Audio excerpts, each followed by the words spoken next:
My father sexually abused me and my brother is doing same to my niece. My family has a shameful family secret, and almost every other person in the family knows, but does absolutely nothing. They lament and pretend to be bothered by it, but turn around and label it. I was about 11 years old in class 5 when my father started having sexual intercourse with me. I used to share a room with my younger brother and sister, and then one day I was asked to move into the guest room.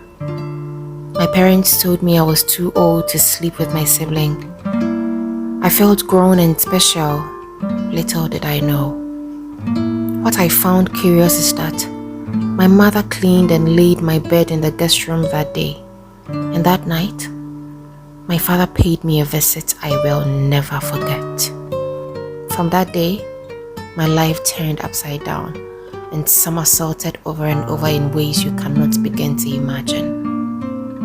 If I tell you this family secret has destroyed me, I do not exaggerate. I think my soul departed my body because I became a shell. The abuse went on until I was almost 20 years old when my father died. And to add insult to injury, I became my mother's arch nemesis. I guess the pathetic weak fool saw me as a rival as opposed to child she was required to protect. The sad thing is, I was conditioned to believe it was a normal father-daughter dance I was being made to dance. I thought all fathers did this painful, disgusting, gooey thing with their daughters. I thought it was so necessary and so scared a thing that I felt honored to be tasked with all the important responsibility of ensuring it remained a family secret. That was until a middle-aged teacher in our village was caught in an amorous relationship with his teenage student and was sentenced by the chief and elders to public flogging. My father was a respected elder of the chief's council, and check this, he did the flogging. I was about 15, and that was when it dawned on me that something was very wrong with my life. By the end of junior secondary school, I mustered courage and told my father's sister. She was neither outraged or surprised. She pointed me in the direction of my grandmother. My grandmother said it was my responsibility as a firstborn female. It was a sacrifice to the family shrine. Tradition. Turns out my paternal grandfather did it to my aunt, and the baton was on my lap now. Keep quiet and suffer I did. I coped by learning to zone out. Mathematics was and still is my saving grace.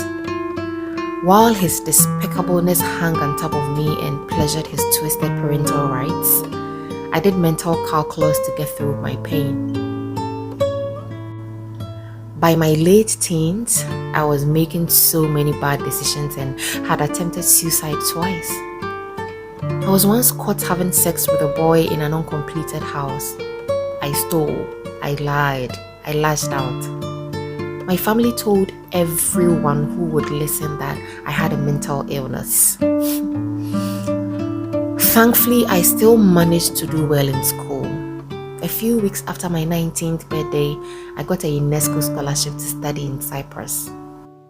Before I departed, my father suffered a stroke. The day he died, I had been tasked by my dear mother to sit by his bedside and watch him. He asked for water, and when I realized what was about to happen, I took the cup of water by his bedside, swished a mouthful in my mouth and spat it in his face and doused his pillow with the rest. The icing on the cake was my mother walked into the room and saw what I had done. By the time she came back with another cup of water, his despicableness was gone. He must be the thirstiest soul in hell. My mother and I did not speak for the next 26 years. That is what family secrets do. After my studies in Cyprus, I moved to Australia where I've stayed and tutored math classes. I was hoping to move to Ecuador, as far away from home as possible. But Australia does just fine. I am unmarried on purpose. Intimacy is hard for me, and I don't think I can be any sort of mother to anyone. I cut off all my family except my kid sister.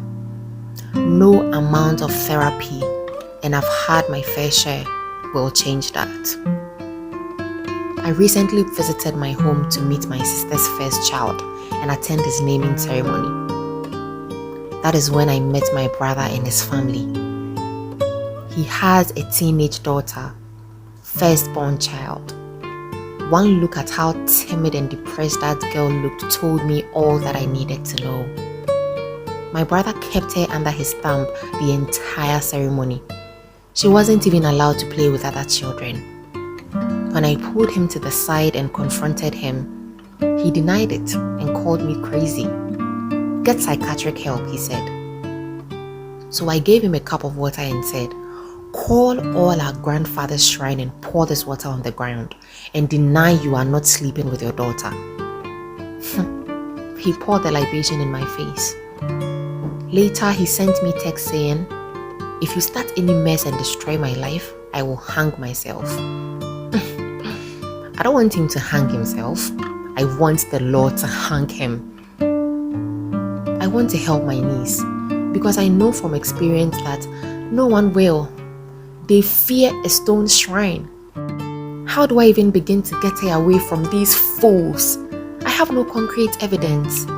What baffles me is, unlike my mother and my grandmother, my brother's wife is educated and has a career. So I ask myself, why? How did my grandfather manage to find the wife to aid and abet his foolishness? How did my dad convince my mom to allow him do me like that? And why is my brother's wife allowing this to happen? My heart is broken all over again by this despicable family and the secrets they are so bent on protecting. The things going on in my mind are dark and brutal. I need a strategy, else I may go to jail. Why do I regret this? In my mind reckless, thoughts are feeling endless.